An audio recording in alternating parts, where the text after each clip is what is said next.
اخيرا واحد ليه بد بالايجار. يا دوبك الواحد كده يفرش وينام ويتكيف. يا ساتر ده الواحد تعب قوي عمال يهد بالايجار. يا ساتر.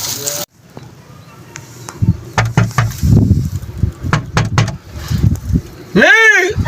يا احنا شكلك كده ما عرفش ننام في البيت الفرد لسه مأجرين لسه فرحانين ان احنا اجرنا بيت ولا عارف ننام ويدفع نوم. ايش الخنكه دي؟ علي الطلاق انا ما انا قاعد انا لسه مأجرها القضيه ما كملتش فيها يوصلي هم جايين لي الكهرباء ايه؟ علي الطلاق لا فيها كهرباء ولا ميه. احنا عايزين فلوس كهرباء علي الطلاق ما يمشي الا مين ناخد فلوس كهرباء. خش فتش الاوض خش فتشي خش فني علي الطلاق مأجرها فاي لا فيها كهرباء ولا ميه فاي.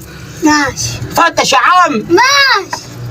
ماشي اجي ده انا عايز امشي مش عارف انام خبرات كهرباء جاياله وميه جاياله وايجار جاي انا هسيب حالنا بقى. يا ساتر ده الواحد قرف.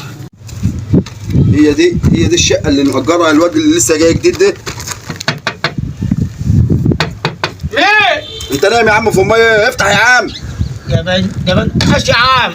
يا عم خبرات مش عارف انام ومنكم يا عم خبرات. السلام عليكم. هو كده يا حاج؟ انا صاحب العمار. ابو عمر ايه؟ ايوه تشرفنا يا حاج. عايز اجر الشقه اللي انت مأجرها دي. فين الشقه دي يا حاج؟ هي دي. انت خليت اللي اتنميت اللي في اتنميت اللي شقه ايه؟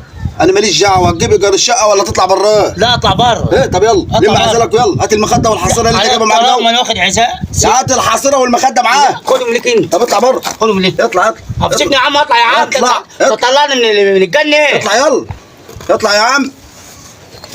مش كفايه ان احنا معادينك في شقه ايه؟ شقه؟ أيوة. هات الشقه اتميت. هات شقه ايه ده حتى في محصل اهوت. يلا اطلع بره. لا اطلع بره يا عم. امشي يا عم. احنا هنقفلها نشوف زبائن غير. هنشوف عروس وعروسه يجروها. اجي